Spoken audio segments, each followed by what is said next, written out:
Hello crafters and welcome to P2PCrafts Online, brought to you by From Picture to Page and Beyond Papercraft shows.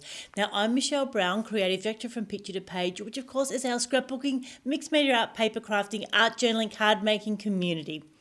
Now, P2PCrafts Online is bringing you over 30 demonstrations this weekend, some from our local retailers and some very special guests as well.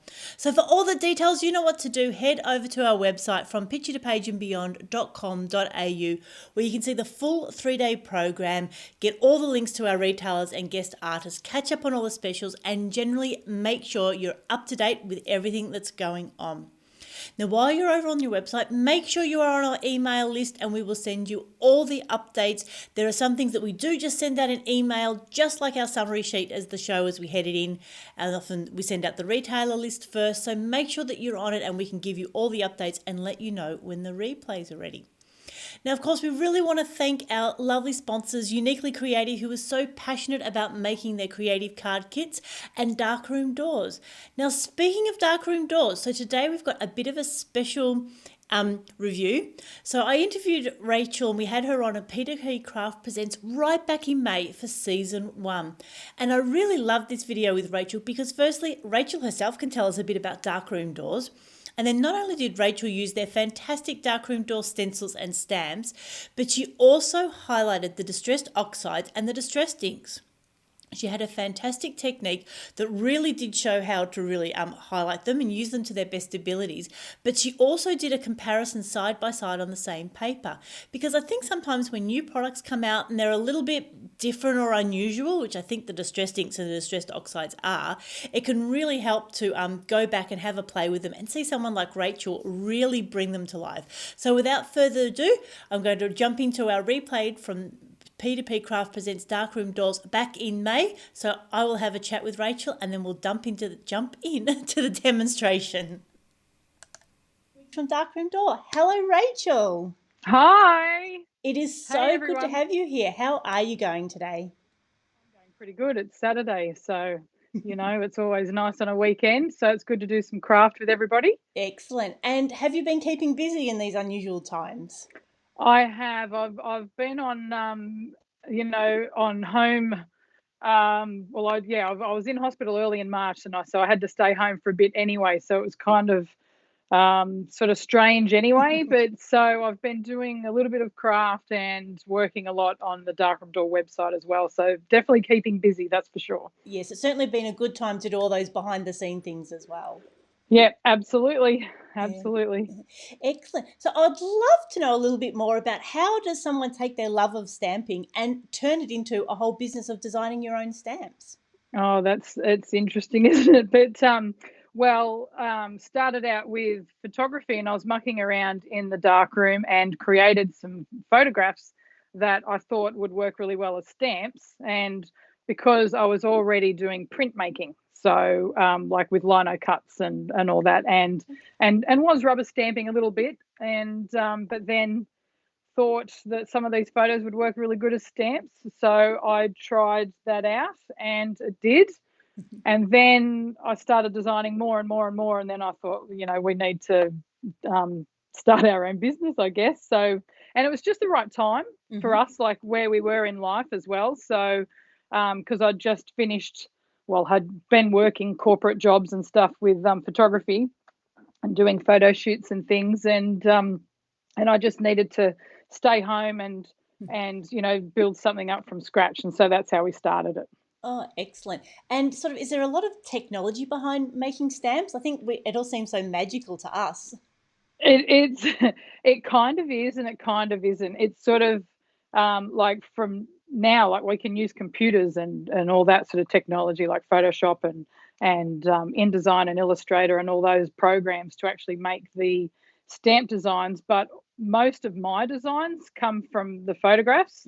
But then I do, bring that. I do need to make it into a digital file to then, send it off to have a plate made. So it's so once we do the digital file, then we get a master plate, like a magnesium plate done, and then it gets made into a matrix board, like a biscuit board, and then that's what we use as the mold. So the actual stamp making process is kind of old school. It's the same sort of technology that's been used for, you know, decades, basically. You just fine tune how you do the process. But the machinery itself, I mean, I know some stamp companies that have got machinery that is, you know, sort of 70 years old and it's still working perfectly to this day. So our machinery isn't that old. We started off with like we bought 2 new stamp presses. So they're new. So they're only about, well, one's obviously 12 years old or 13 years old, because that's how old Darkroom Door is. And then we bought a second press probably about 4 or 5 years ago now. Okay. So, but they're the same. So, you know, you just do tweaks to the machinery and but yeah, so it's a bit of both, bit of new technology to get the, you know, the design made, and then older technology to actually make the rubber. Yeah, and it must be interesting sort of balancing that creative side and getting the new stamps up and running versus always, you know, keeping everyone else supplied with all their favourites as well. Well, that's it, yeah, because we don't discontinue our stamps. There's so everything that we've ever designed can still be purchased and still made available.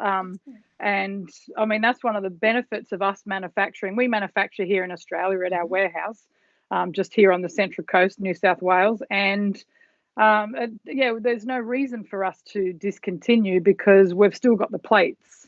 So it does mean, I was counting the other day, we've got 600 and something stamp SKUs. So that's and some of them are sets.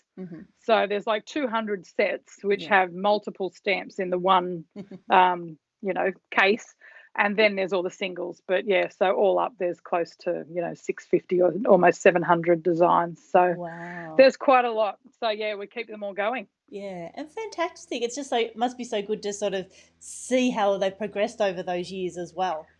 Oh, yeah, and some of the first stamps we ever released are still the best sellers, because they're just, what we like to do with our designs is make them classic, so that they're still as good to stamp with today as what they were when I designed them, you know, 13 years ago. So, excellent. yeah. Fantastic. And what stamping delights have you got for us today? Well, today I'm going to show you some stenciling techniques, or, you know, one that I really like to use for backgrounds.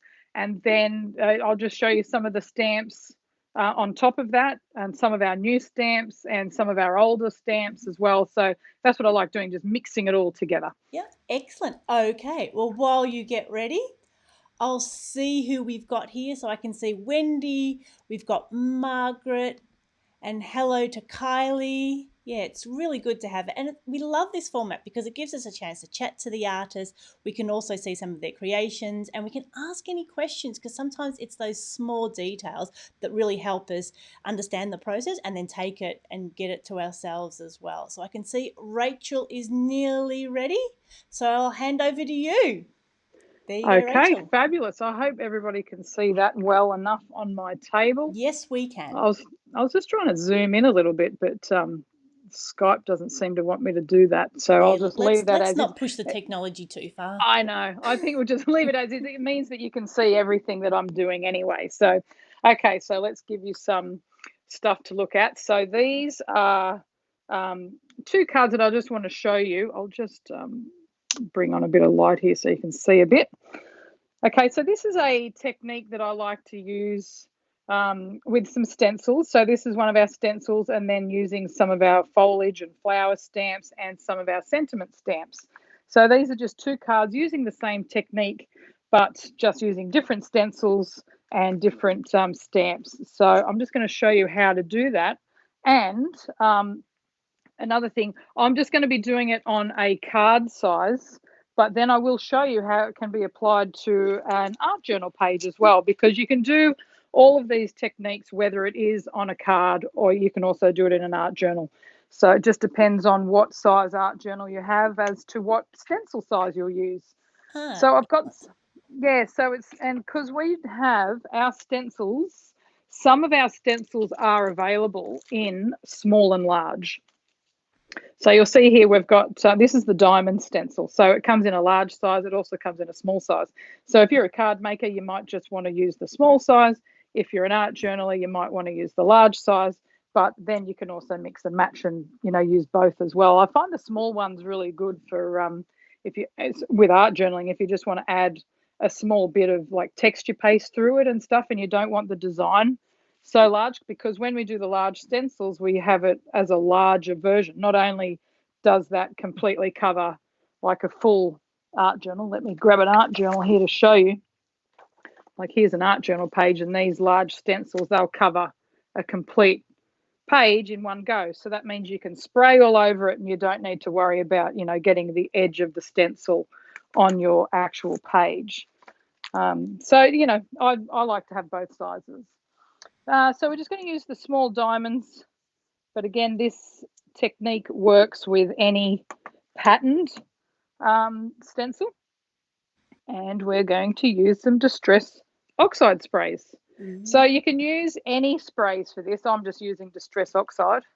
But if you've got Dilutions, or if you've got the Dina Wakley gloss sprays, any of those sprays will work fine. Sorry, I'm just trying to move these aside because I know once I start spraying, I'm sure you'll understand. Yes, we'll all take a step backwards. Yes, step back, people. Step back. It's this is where things get real. Okay, so I'm just using this one here is cracked pistachio.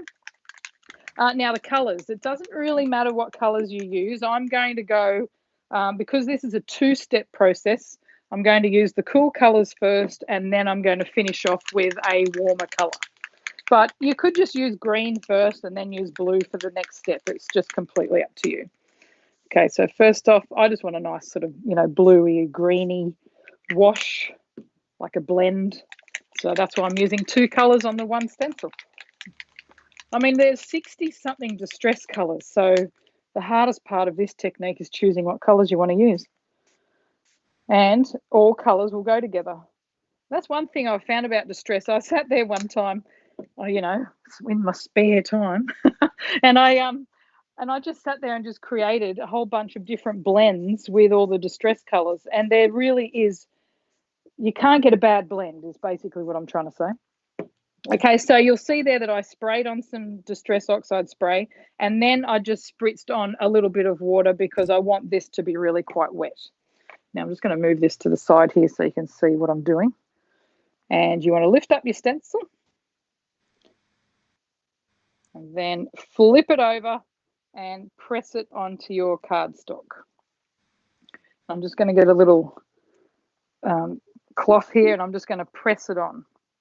So that stencil's just underneath. It's just going onto the cardstock. Now the cardstock that I'm using is the Distressed Mixed Media cardstock. And it's also the same cardstock that's in the Dilutions journal. So it takes these inks really, really well. Now see here how you've got your nice little stenciled background. And because I use those two different colours, you've got that really nice blend between the cracked pistachio here and then going through to the broken china. And I only use two colours, but because they're blending in different variations throughout the whole stencil piece, you just get, different variations of blue and green together. Now you've got all this beautiful ink here. You don't want to waste it. You could get little pieces of cardstock if you want. I'm going to get some crinkle ribbon or satin seam binding. Again, just mix that up with water. And then just run your seam binding through all the leftover ink. If you've got tags and things like that, you can always mop up any ink with the tags just to create some coloured backgrounds for your tags as well. So you don't want to be wasting ink if you've got it there sitting on your craft mat. Oh, and the mat that I'm using here is just a non-stick craft sheet. I use this, but I also use the Tim Holtz mat as well. But sometimes the mat, the Tim Holtz one, reflects too much when I'm doing video, so that's when I'll pull these ones out. Okay, so you can see here how I'm mopping up all that ink, and then I haven't wasted anything of it. Okay, that's probably enough, but you guys get the drift of that. And then you've got this really nice ribbon here that you can use on any of your projects or on your cards. Yeah, what a great idea. Then the colours are going to match as well. Exactly. That's why you really you really only need one color ribbon. I mean, you actually need two. You need satin seam binding. Oops, sorry. You need white and you need twine. So that's really that's really what I need. But if you saw my craft, my ribbon stash, it's actually overflowing. I've got a drawer there full of ribbon and it's overflowing, and I'm sure I'm not alone in that regard. Okay, so there's just a few little wet bits still on this background here. You can get a heat gun and dry that off, but I don't want to make so much noise right now, so I'm just going to pat that dry onto here. And that's a really nice soft background. The other thing you need to do is clean your stencil. Again, I'm just going to wipe that clean. Now, the good thing about Distressed Oxide and Dilutions and all those, they're all water-based, so they'll just wipe off your stencil, you know, all the time. So you could actually leave it as long as you like and it'll still come back and wipe off. If you're using like the Dina Wakley gloss sprays, if you don't want it to stick to your stencil, then you need to wipe that off straight away. Otherwise, it will adhere and stick to your stencil. And the reason I know that is because I've done that. So, okay, so now I'm going to use a Distressed Oxide ink pad. Now, the reason I've switched from spray now to ink pad is because I don't want this to be necessarily very wet. I just want to get the colour and sponge it in, and then I know that wherever I sponge is the only place where it will go. And whereas if I used a spray, depending on how much spray I used, it could actually go underneath the stencil. Like, see here how this is, you know, it's gone little puddly in places, which is great because, you know, you don't want everything to be perfect. But for this one here, I don't want the pink to go outside where I'm going to sponge. And now what we're doing is, this is why we needed to use a pattern stencil that had like a repeating pattern, because I've got my background, and now what I'll do is place the stencil over, but I'll place it over the top of where the colour was, and now the open parts here are where there's no colour, or, you know, not as much. Now, these stencils, or this particular one, this diamond one, it's not a perfect diamond shape. It's got all these little rough bits. If you look closely at the stencil, if I bring that closer to the camera, you might see the design, how it's got little rough bits. It's meant to be like a grungy diamond shape. So you're not meant to get like a perfect diamond thing, or a diamond pattern, I should say. So now what I'm doing is just sponging on some picked raspberry. So I'm just going to go heavy here, sort of in the center, and then bring it out lighter again, just so I get a bit of graduation of color.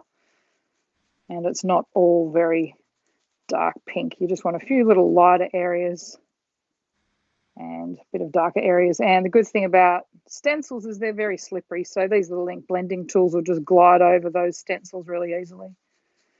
Okay, so you just want that to be nice and light.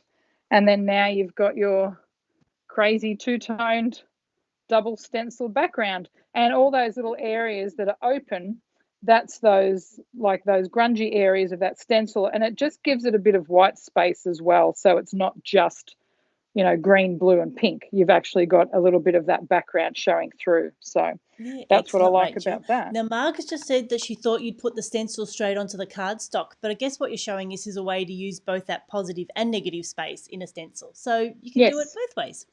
Yes, exactly. Yes. So you can either just go straight on and sponge, or how I've done it is inked first and then pressed it on. So if you just want to, if you weren't sure how I did that, just at the end of when the video finishes, you can just rewind and just watch it as many times as you like, and then just give it a go with the stencils that you have. So I'm just going to sponge around the edges here just to give it a bit of a pinky edge. Now, the trick with sponging, if you've not done the edges like this before, is to start from the outside of your cardstock and have your blending tool on an angle. Instead of being straight up and down all the time and then going on, that's how you'll get your circle mark. So if you've just got it at an angle, it's only going to be the edge of the sponge that'll go through and sponge that edge there. So that's just bringing that pink out. Okie dokie. So what we want to do now is we want to start building up this onto a card, and I'm going to show you our new sentiment stamps. So our sentiment stamps are a long strip of sentiments in the one stamp. So, and I've got these, they come as a single stamp, but I actually store them inside our storage cases. So you'll notice our stamp sets come in a storage case that you get with the stamp set. That's so you don't lose any of your stamps, and that they can sit up on your bookcase with the spine there, with the name and the number of each stamp set. And on our website, you can actually download the spine here for sentiment stamps or for any other stamp series that we have. I've got another one here that shows you the quote stamps as well.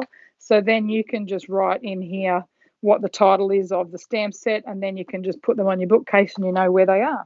So excellent. this is, yeah, it's a nice little storage idea. So then you don't lose your stamps really.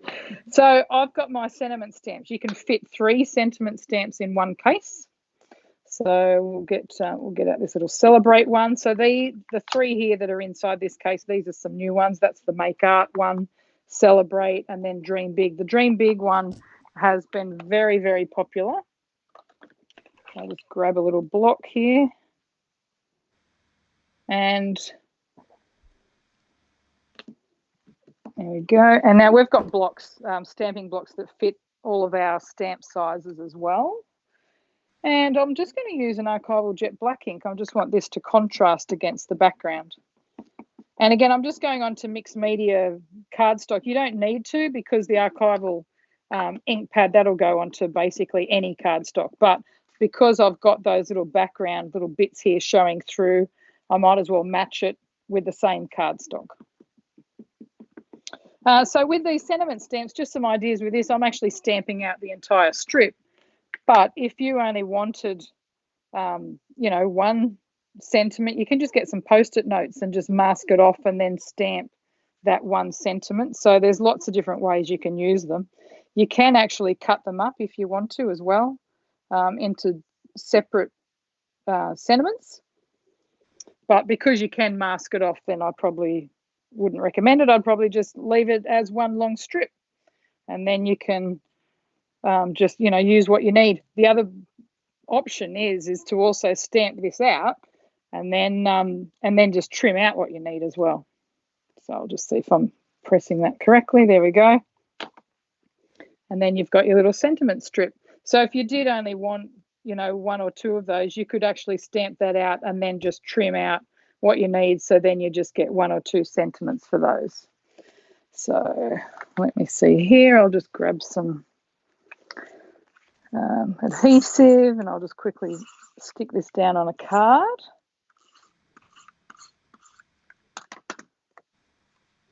I've just got some black ink on there, but that's no problem because it'll probably get covered up with the sentiment. So I'll just stick that on there. Okay, so then we've got our sentiment strip there, and I'm just going to stick that to the left-hand side of that card on that way. But what we'd like to do now is create some nice little flowers to go on the card. So these little flowers, I've pre-stamped those. Where's the stamp set? This is coming from our Fine Flowers stamp set. Now, this was designed by Stamping Matilda in Belgium. She hand drew all of these flowers, and some of these ones match some of her carved flowers, which is another stamp set. Yeah, they're gorgeous. They are. They're really nice, and there's a couple of different ways. I'll show you, once I show you this technique, I'll show you another technique on how you can use it. So we've got pre-stamped flowers. Now I've stamped it out here with the archival ink, and I've just trimmed them out so they're all ready to colour in. And I'm just going to get this Distressed Oxide ink again, just smush a little bit onto your craft mat. I'm also going to get the carved pumpkin colour, just so I've got a few different colours. And for fun, we'll also have a bit of squeezed lemonade. Whoops.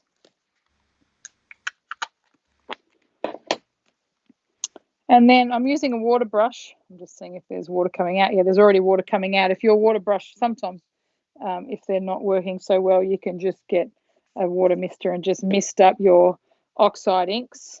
And now with the oxide inks, these ones, because they've got that dye pigment combination, it means they are a little bit more milky and a little bit more opaque than like a distress ink or something like that.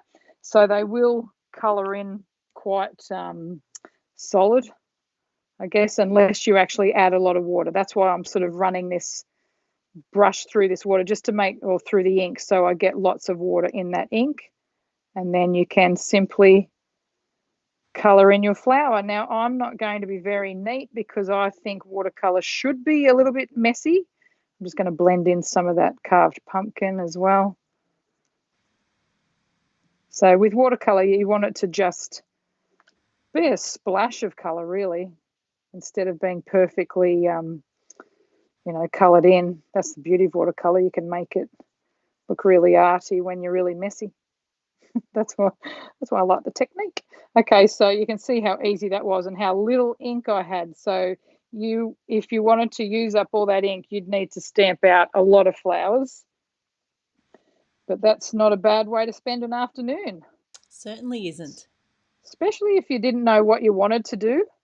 Like if you're like, oh, I want to do something creative, but I don't know, I don't have the brain power to do a full project, or, I don't know where do I get my inspiration from today or something. Seriously, just go and grab a stamp that you have that can be coloured in like this, stamp out a whole stack of them for no reason other than to just sit down and do something creative, and then just colour them all in.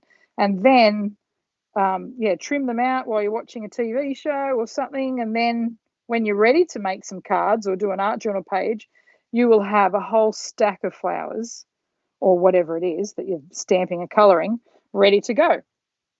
So there's my two little flowers there. So just going on from what I was just saying then with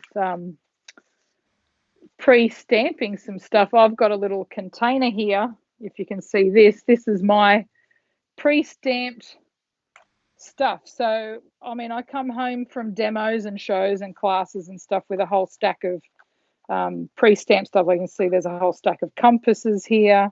There's flowers here that I've trimmed. And so what I'll do is I'll trim them all out when, I've got a few spare minutes. And then I've got a whole basket here full of stamped images. Some aren't coloured, some are just stamped and cut out. And so when I need something for a card, often I'll just run to this little bucket of goodies and just see if there's anything. That's one of our flower film strip stamps, and I'll just see if there's anything here that can be used for my project. So that's a really good thing too if you want to do something creative without finishing a project. So, and this has got, this is nice. This is like a little, that's been embossed, so you might be able to see that little shimmer. So especially if you're just trying out stamps and you just want to see how they stamp, just always keep them and make your own little bucket.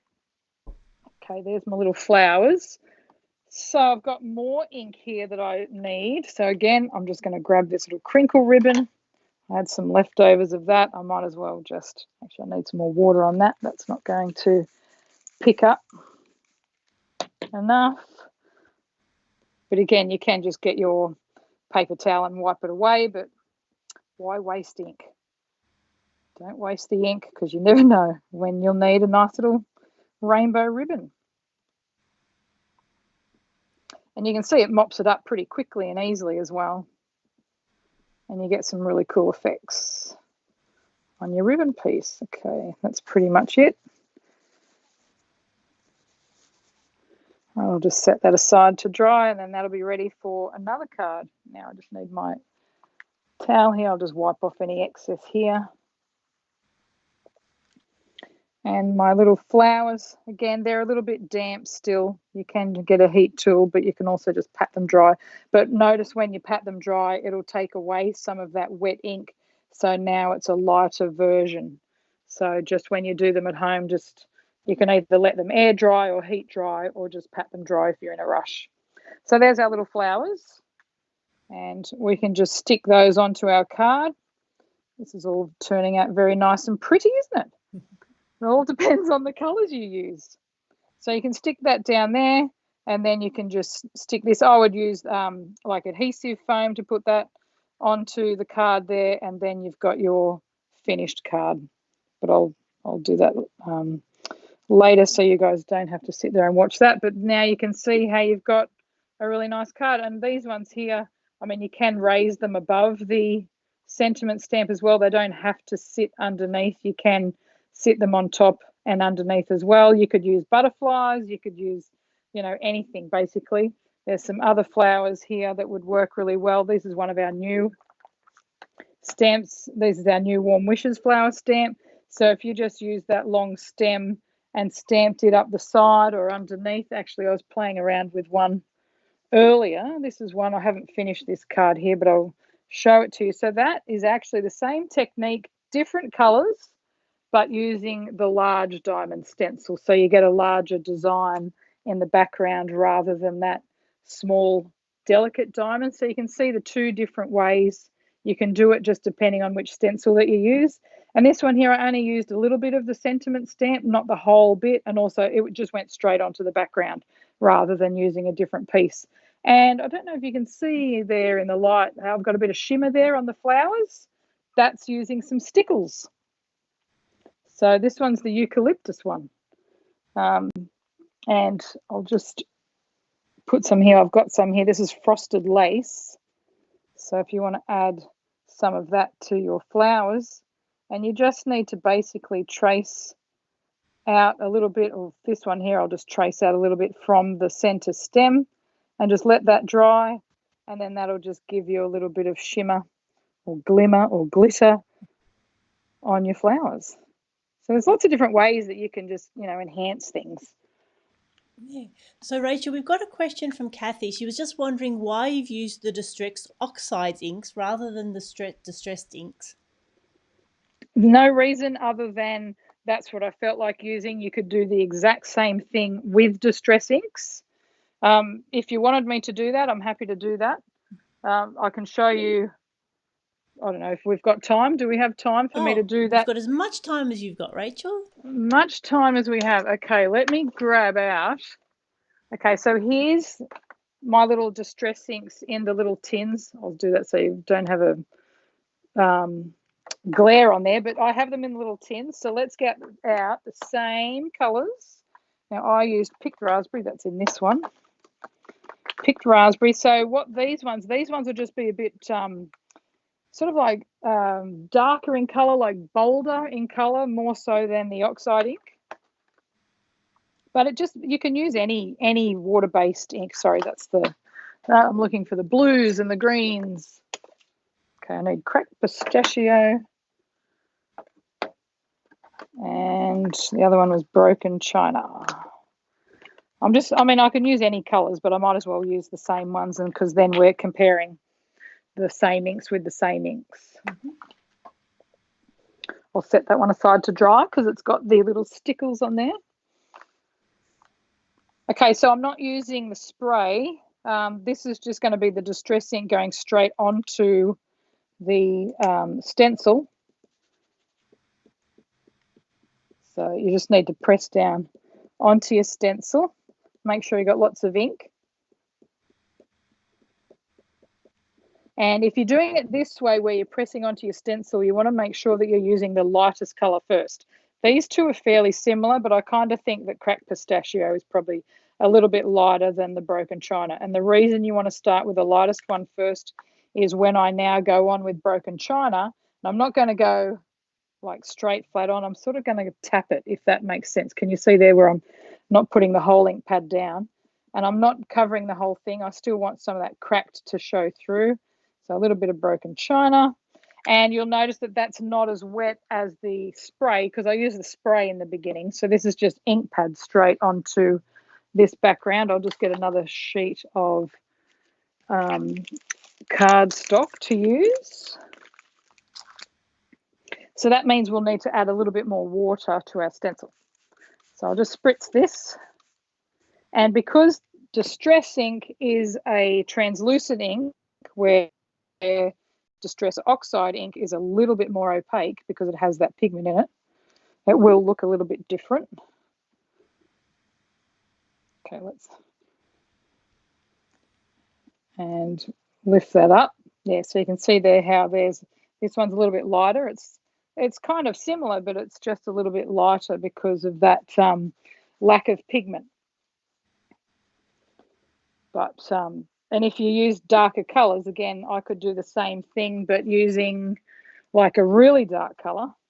And I'm kind of getting the urge to do that.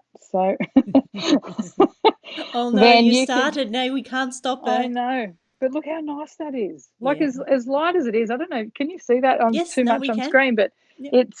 it's just really nice and pastel. So let's get, I need a different foam. So that's my oxide foam. Now I keep all my little foams in the back end of my little mini ink pads, so they're good to go. And we'll place this down here. So this will be a little bit darker than the blue and green purely because I'm not adding water to it to make it spread out or blend out. And so any water-based ink will work really well. So if you've got the Wendy Vecchi blendable ink pads, they'll work really well with this technique. Any other water-based ink. You can do the blending with any other ink, but just that first part where you add water, so because you do need it to be reactive with water. So there you've got, so see how that picked raspberry was a little bit darker than that background. And then here's the one with the oxides. So there's the oxides. That's the distress. So the picked raspberry is almost the same because you're just blending the same way. But because the oxide had, well, it was also a spray, so you're not really comparing oxide ink pad with distress ink pad, but the oxide pads does have that opaque pigment in there, or semi-opaque. It's not completely opaque, but whereas this one's a little bit more blended out. So there's your other tip. But if you went really dark, let's go really dark. Okay, because they are pretty light colours, and I'll just do this real quick. Okay, we've got wilted violet. See, already you know you're going to get something crazy. And purple and digging out their distressed inks this afternoon and making some backgrounds. I hope so. I want to see them all too. So yeah, make sure you load them up in the group. So yeah, if you have made anything and you want to share, we've got the Papercraft Posse group, which is the group for picture to page, where you can come and share all of your creations, and we can see what you've been up to. All right. So let's mist this one with water. And again, how much water you use is entirely up to you. I'll show you, actually, that reminds me, I'll show you a little trick if you're finding that you didn't add enough water or it's not blending as much as what you thought it was going to be.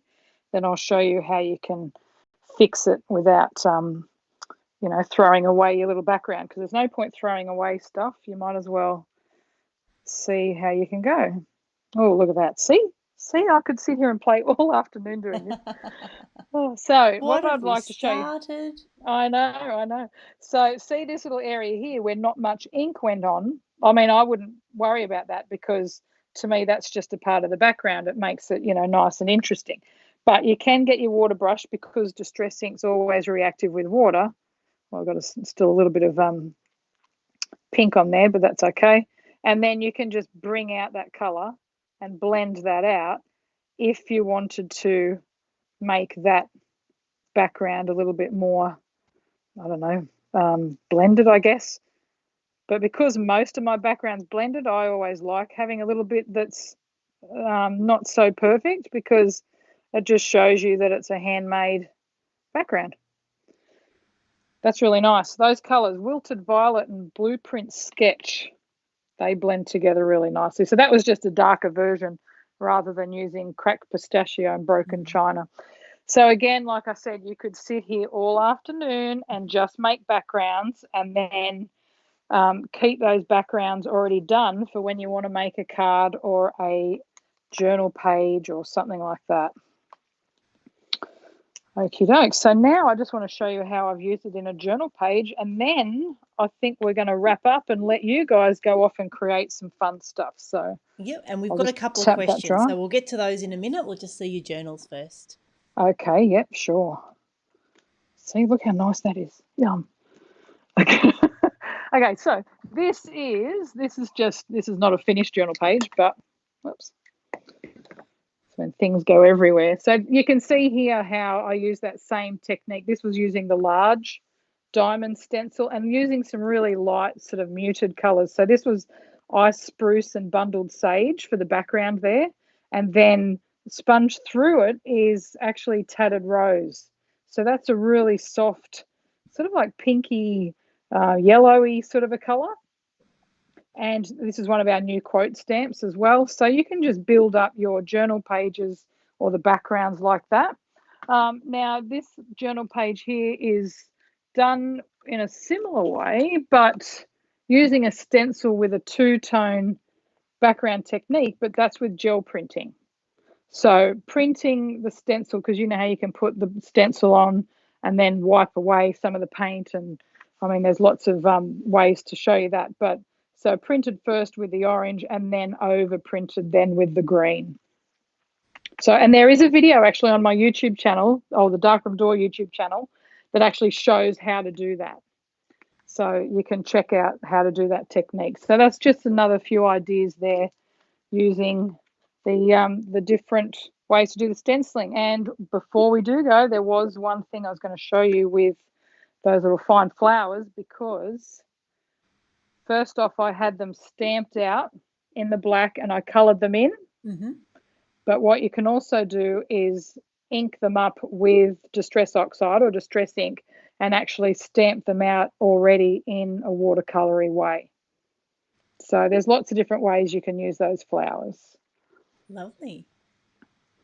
So let me just put all this here together and just to give you a little recap on what we did. So yeah, the techniques was just that double stenciling. So you've got your two colours and then using your leftover ink to create your ribbons.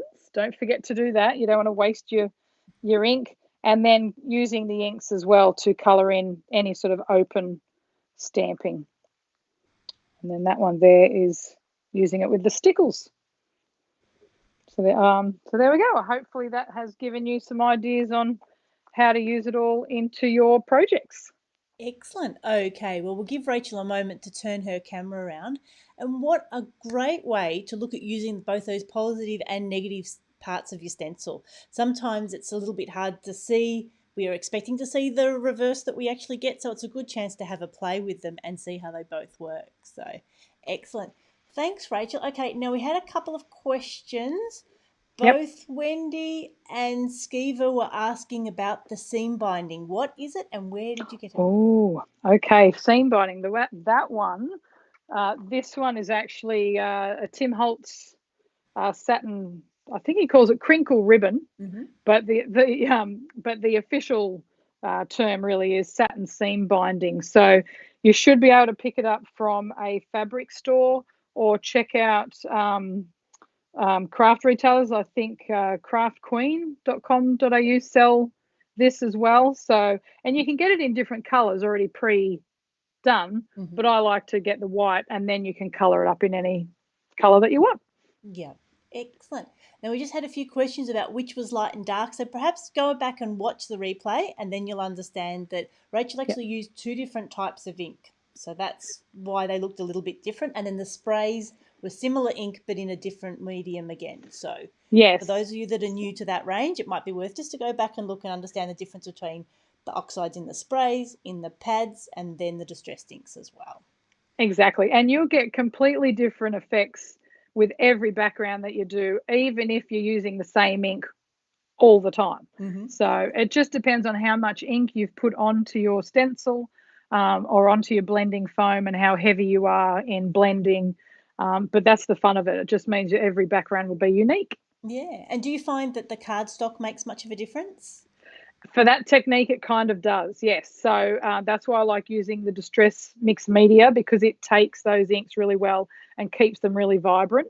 But if you're finding that you're not getting that vibrancy, maybe the cardstock is really porous and it's all seeping in. So try a different cardstock, or maybe you've got one that isn't porous at all, like a glossy cardstock. It can still work on gloss, but sometimes it'll slide a bit because it's a bit slippery. So just test out what you have, and that way you'll learn about your cardstocks and which one work really well with those ink pads. Yeah, and have you used the Distressed on gloss so it will dry? Yes, yes, especially with if you use a lighter, like not too wet, but it does actually dry. So I've done a lot. Let me think. I might have a card here, but I've done a lot where you can pick up, like you know how it's colouring the flowers. Mm-hmm. You can do that if you stamp first onto gloss Oh, okay. and then colour the image in with your distress ink or whatever. That works great. Right. Yeah. Excellent. Well, I don't think we've got any more questions, but like we said, if you do, pop them in the comments, and I'm sure Rachel will be along to answer them, or I will. Yep, for sure. And fantastic. Thank you so much for joining us today, Rachel. Oh, you're welcome. Thanks so much for Been having fab. me. Have a good day, Excellent. guys. Okay, bye. Bye. Excellent. Well, thank you so much for joining us, crafters. And like we said, if you do have any other questions, pop them in the comments and Rachel and I will definitely get to them. Any other questions, just like we said, go back and look at them, understanding the difference between your positives and your negatives in your stencils, understanding the differences in the inks. And I just love how Rachel just suggests, like we said, if we want to do something crafty, but it's a bit overwhelming, let's just do some stamping, do a bit of colouring in, just to have those there. And what a gorgeous basket of things that Rachel had to play with. Didn't we all just wish we could dive in and have some ideas straight away? So I hope you've enjoyed our P2PCrafts presents Rachel and Darkroom Doors today. Like we said, head over to our website. Make sure you're on our emailing list. Continue to give us lots of love and comments and share us with your crafty friends. And we will look forward to seeing you again. So this is Michelle Brown signing off. We hope you have a crafty day.